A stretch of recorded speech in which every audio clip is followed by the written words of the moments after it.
Општина Велес и јавното комунално предпријатие Дервен се соочуваат со превработеност. Според податоците што на пресконференција ги објави градоначалникот Коцевски, во моментов во општината има 70 вработени на неопределено време.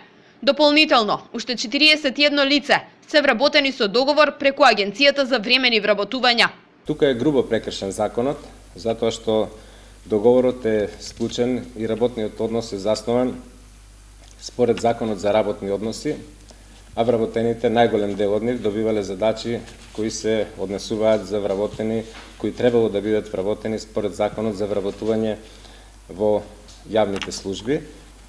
Имавме разговори со неколку министерства и со Агенцијата за државни службеници и се обидуваме да најдеме соодветно решение. Според Законот за вработување во јавниот сектор, максималниот број на вработени преку Агенција за времени вработувања е утврден на 5%, што значи за вкупниот број на вработени 70, тоа е 3,5, односно 3 лица можело максимално да се вработат. И во Дервен, според градоначалникот, состојбата е алармантна во однос на превработеност. Таму во моментов има околу 300 лица вработени на неопределено и уште 49 времено вработени. Состојбата со Дервен, вели Коцевски, е многу лоша и во однос на опременоста со механизација, потребна за извршување на работните задачи. Особено сум разочаран од состојбите во јавното комунално предпријатие Дервен. Мислам дека таму е хаотична состојбата и дека за таму се потребни воредни мерки за да се спаси тоа што може да се спаси, затоа што градот никогаш не бил понечист.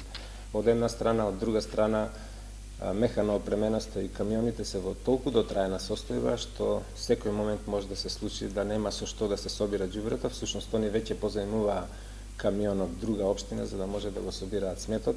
Заради тоа има фитна средба со менеджментот, раководителите и директорот на Дервен. Градоначалникот потврди дека на лицата кои се вработени преку Агенцијата за времени вработувања ќе им бидат раскинати договорите, но рече, слободните места на кои се потребни стручни кадри ќе бидат соодветно пополнети. Сакам да ја заштитам општина Велес, не сакам да направам некој брз чекор и да дадам можност вработените на кои ќе им биде раскинат работниот однос да ја тужат општината, па општината после да им плаќа и оштетување и камати и така натаму. Значи тогаш кога ќе бидеме сигурни дека сме нашле правен лек, ќе ги раскинеме договорите на најголем дел од вработените.